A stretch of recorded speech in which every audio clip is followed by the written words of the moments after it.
Rising sharply along the rugged border of Fukushima's mountains, the Tō-no-Hetsuri cliffs loom like ancient sentinels carved by the patient hand of time.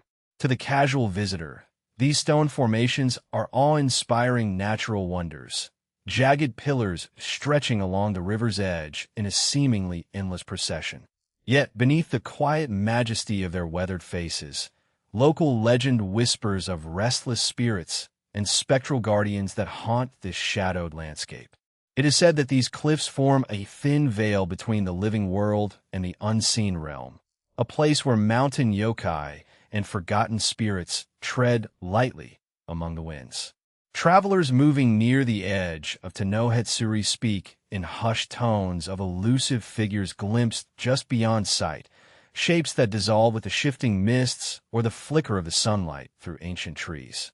Some claim to hear faint voices carried on the breeze, sounds neither quite human nor wholly natural. According to the folklore passed down through generations in nearby villages, the cliffs are not merely stones, but a sacred boundary, a site where nature's grandeur conceals lingering traces of old curses and unsettled souls. Among the stories told around fires and in quiet reverence is the warning to avoid wandering too close to the cliff's edge at dusk or under a thin moon. The belief holds that at these hours, mountain spirits known as Yamaba, enigmatic beings of forest and mountain lore, emerge, drawn to the shifting shadows between rock and river. These yokai are said to protect the cliffs, sometimes guiding lost travelers away from danger, but other times luring those who disrespect the land into the depths below. Whether these tales serve as caution or mystery, they steep the cliffs in an aura of untamed spiritual power. Some versions of the legend even speak of restless Yurei, ghostly remnants of souls caught between worlds, whose mournful cries echo softly during sudden, chilling winds.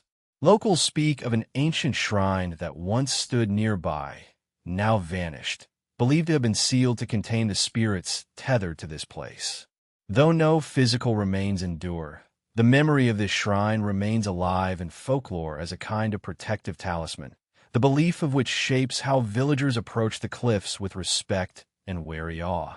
For centuries, these stories have drifted through the region like the rivers themselves, carried from generation to generation. The supernatural warnings embedded in these cliffs seem to grow stronger when autumn mists gather, blurring the boundary between reality and otherworld. Even those who come seeking only the beauty of the landscape often leave with a lingering sense that something unseen watches silently from within the rock and shadow. Tō-no-Hetsuri is thus not only a marvel of geology, but a silent keeper of spectral mysteries, a place where natural grandeur meets intangible folklore. It is here, amid towering rock formations and whispered tales of yokai and restless spirits, that the living and the spectral may brush close enough to ignite wonder and unease, leaving visitors to ponder the deep, unresolved stories etched in stone and shadow. Nestled within the folds of Fukushima's mountainous terrain, the Tō-no-Hetsuri cliffs are more than just striking natural formations shaped by ancient geological forces. Local folklore invites a different perspective, one in which these jagged pillars carry the imprint of mountain gods and spirits that have long watched over this land. While science attributes their creation to the slow erosion of volcanic rock over millennia, village tales speak of a far more enigmatic origin. Some versions of the legend claim that these cliffs were carved not only by wind and water, but also by supernatural hands, those of Yamaba or Tengu, powerful yokai said to wield control over nature's hidden energies. Whether one accepts this as metaphor or mystery, the belief persists that these towering stones embody the spirit of the mountain itself. Mountains in traditional Japanese belief often serve as sacred dwellings for kami, nature spirits who both protect and challenge humankind. Tō-no-Hetsuri, due to its dramatic appearance and remote setting, became woven into this spiritual fabric as a place where the boundary between the human world and the realm of spirits thins.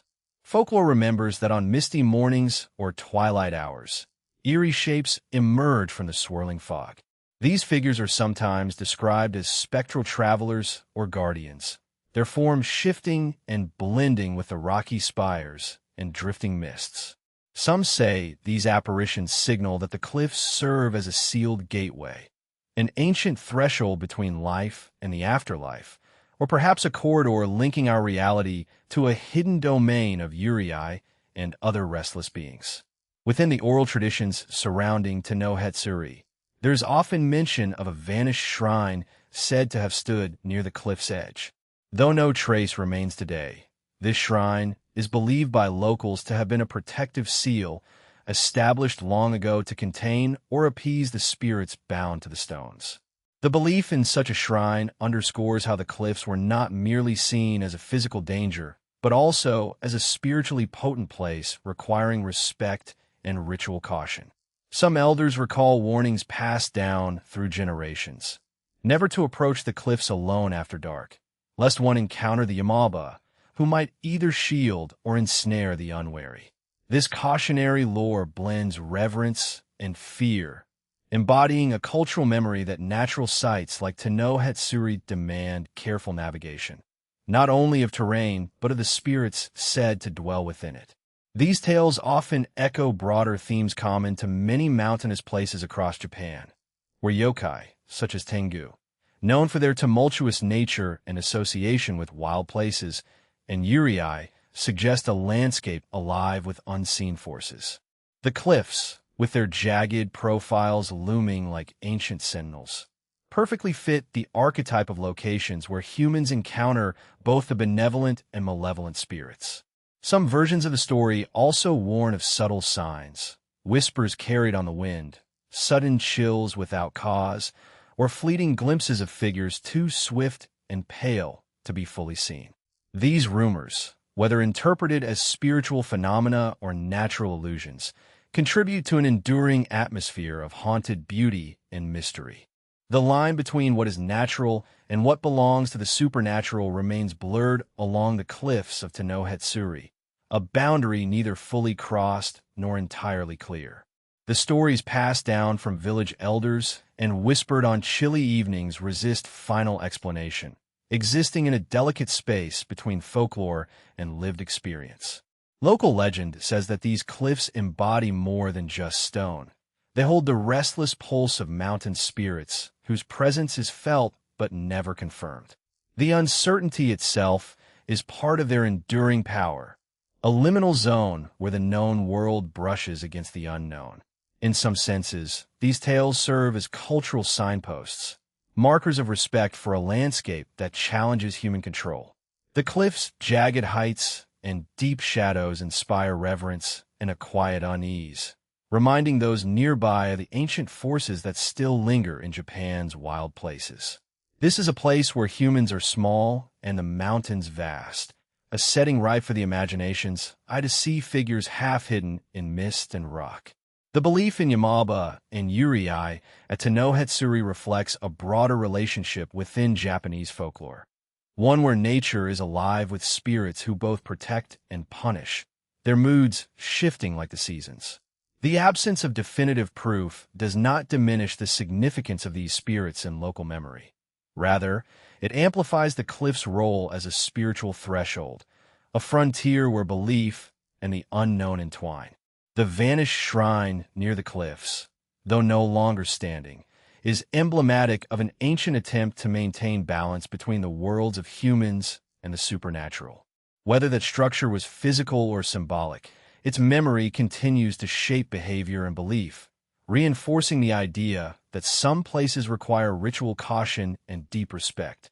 Tō-no-Hetsuri's stories linger not because they offer clear answers, but because they invite ongoing wonder.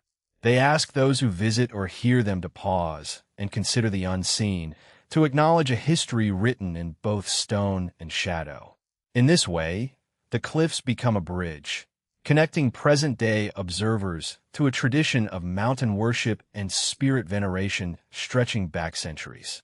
Through this connection, the cliffs serve as a reminder that the natural world, especially in its wildest corners, carries a sacredness often masked by silence and mystery. Even as modern life presses forward, these tales persist, a quiet undercurrent beneath the rhythm of everyday existence. The mysterious aura surrounding Tō-no-Hetsuri endures, less as a closed story and more as an open invitation, a call to recognize the limits of human understanding and to honor the deep, unsettled spaces where nature's hidden spirits may dwell. To stand on these cliffs, watching clouds drift and shadows weave through stone, is to glimpse a world where reality and folklore intertwine.